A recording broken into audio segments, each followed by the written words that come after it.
Bonjour à tous, actuellement nous sommes au niveau du module 8.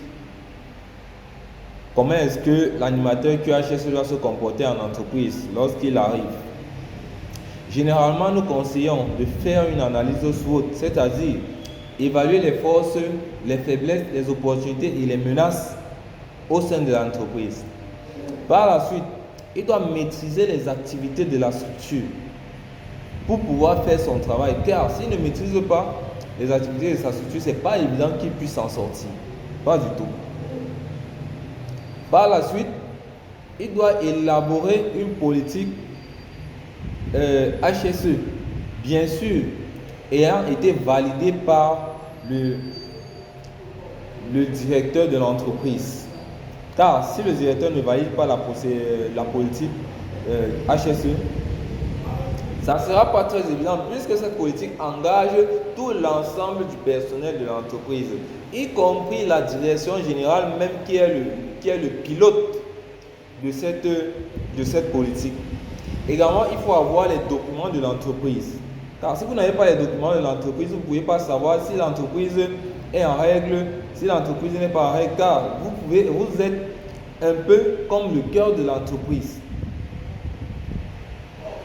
Vous devez également avoir une veille réglementaire, car le service QHSE ne doit pas manquer de normes en matière de règlement, de lois, de conventions en matière d'environnement, de qualité de sécurité et d'hygiène.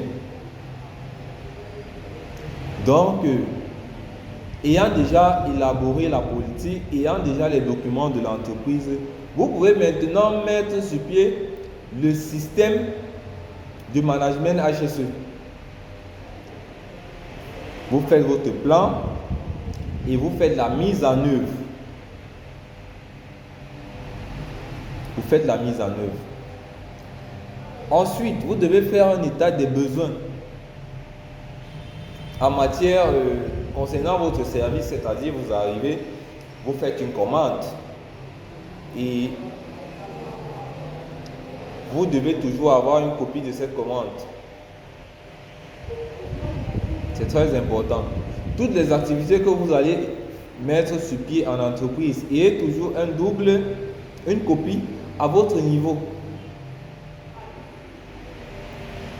Et il faut toujours aller sur le terrain pour avoir la bonne information. Le HSE ne fonctionne pas avec le téléphone.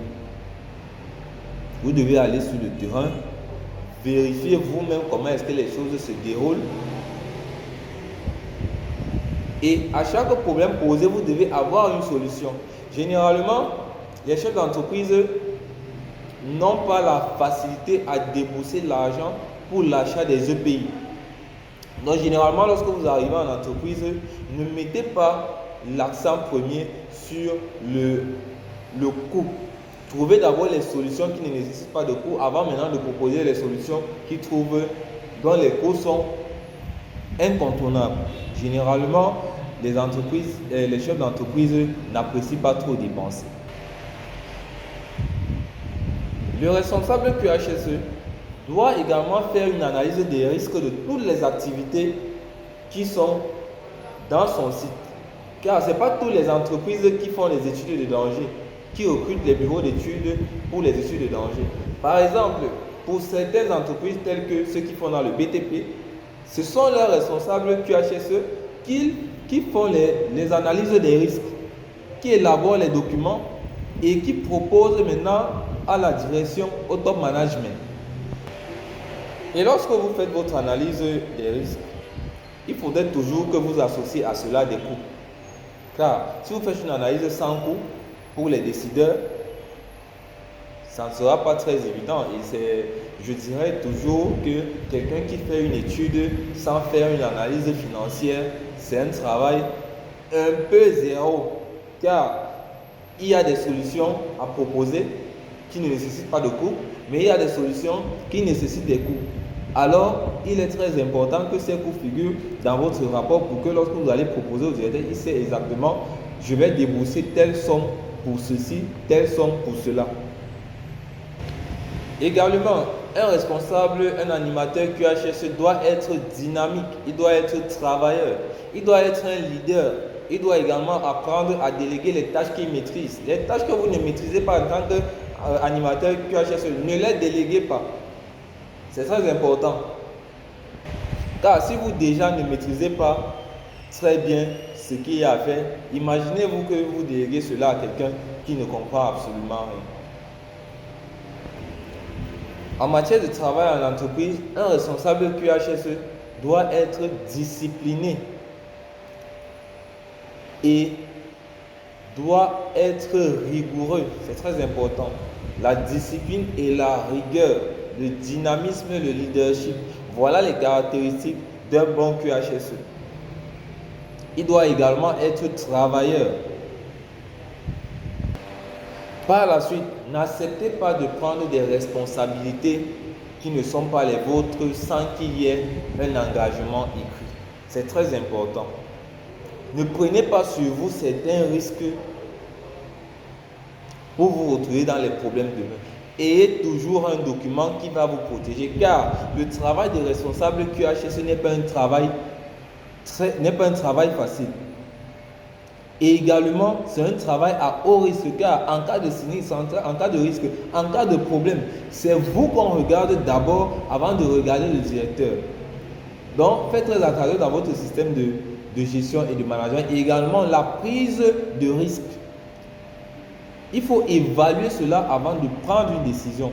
Car en cas de problème, vous n'êtes pas toujours sûr d'être couvert par votre entreprise, par votre directeur. Le responsable QHSE, c'est celui-là qui rehausse l'image de la société, l'image de l'entreprise. C'est lui le pilier, le pilote de la politique QHSE au sein de l'entreprise. Si l'entreprise est bien vue, ça signifie qu'il travaille également très bien. Certes, dans certaines entreprises au Cameroun, c'est très difficile de pouvoir s'en sortir, de pouvoir gérer les responsables QHSE sont les problèmes de travail, mais c'est à vous de trouver les moyens de convaincre votre top manager pour pouvoir réaliser vos travaux normalement.